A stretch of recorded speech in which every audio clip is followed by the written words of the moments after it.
तुम ही तो मेरा जीवन हो अब साथ हमारे। तू तेरे बड़े भाई को बहुत पसंद करता है ना? पसंद तो करता हूँ पर रिस्पेक्ट ज्यादा है। संग ऐसा मैंने क्या कर दिया जो मुझे इस तरह बोल के चली गई? दुनिया जैसी दिखती है वैसी है नहीं, ये हमारी नजरों से छिपी एक अलग दुनिया है।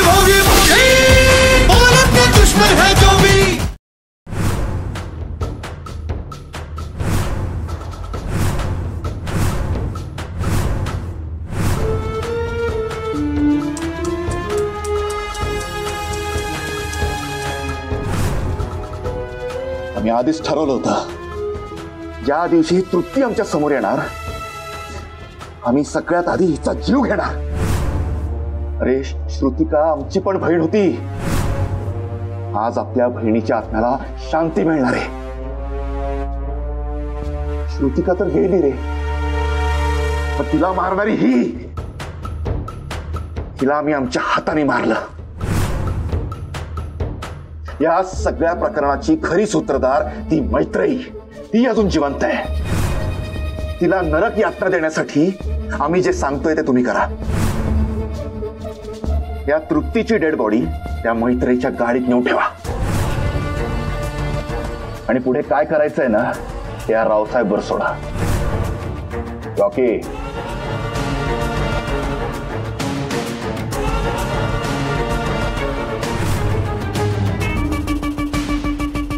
कोरोना। हा बोला ना भाई। मैत्रेयीच्या गाडीचे सगळे डिटेल्स हवेत आपल्याला।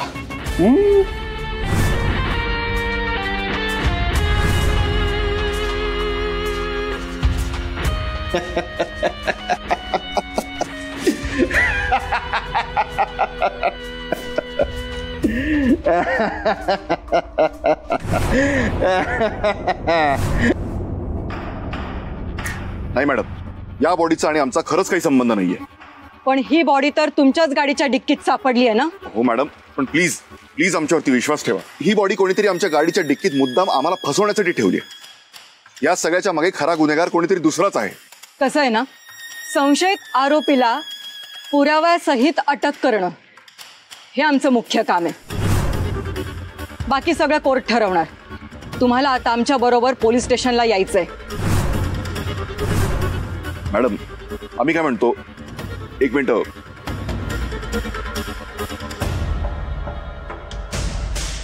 या मॅटर मध्ये आम्ही खरे गुन्हेगार नाही हे आम्हालाही माहिती आणि तुम्हालाही माहिती।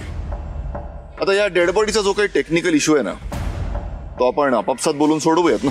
अच्छा, म्हणजे नेमकं काय करायचंय? आता जे काही करायचं आहे ते तुम्हालाच करायचंय।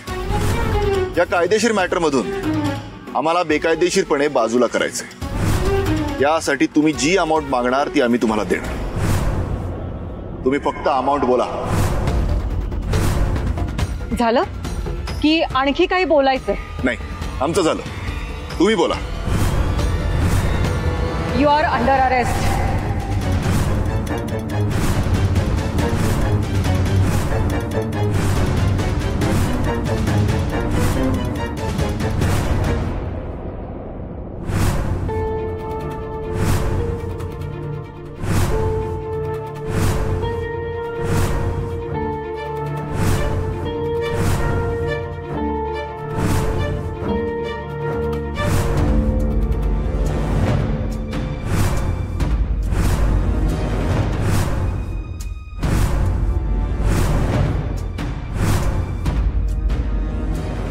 Hello ma'am.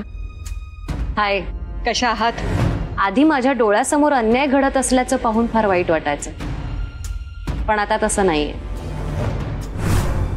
उशिरा का होईना काही गोष्टी न्यायाला धरून होत आहेत याचं बरं वाटतंय।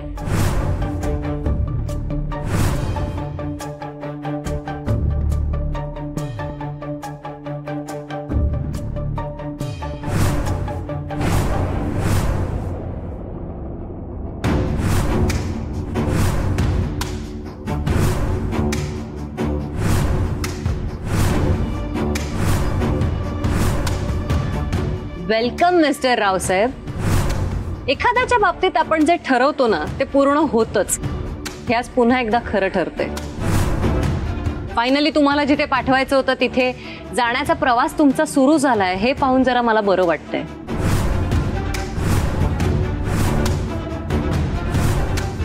हे काय डाएट वगैरे करत नाही का हल्ली?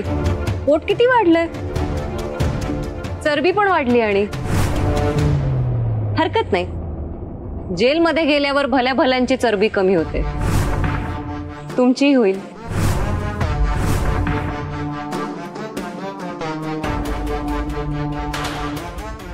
ए मैत्रेयी, जास्ती रुबाब दाखवू नको. या रावसाहेबला तू अजून ओळखलेलं नाहीयेस. मिस्टर रावसाहेब राज शिर्के, आवाज खाली.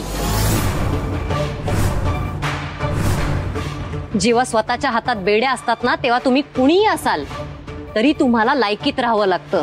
आणि स्वतःची लायकी आठवत नसेल ना तर इथेच काही दिवसांपूर्वी काय घडलं होतं ते आठवा जरा.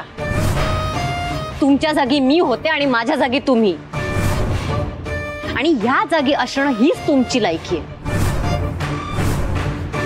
तू आज हे जे बोलतेस ना आम्ही कधीही विसरणार नाही. आणि मला तुम्हाला ते विसरूही द्यायचं नाहीये.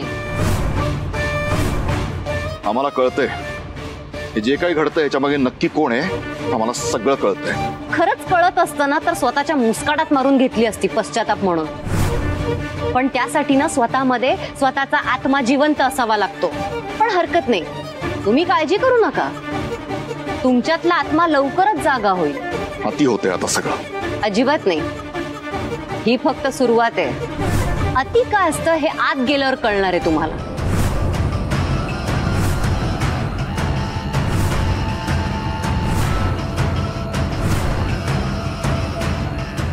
चला आज चला.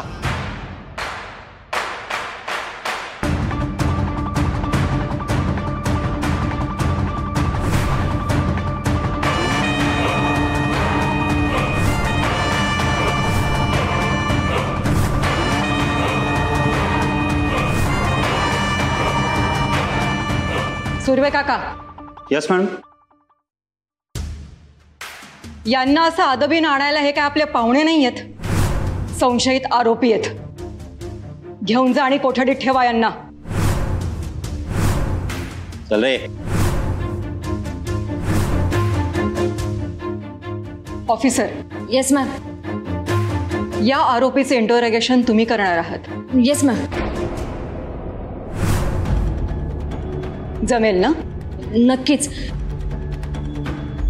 आता या आरोपीला कसं बोलतं करते बघालच तुम्ही. गुड.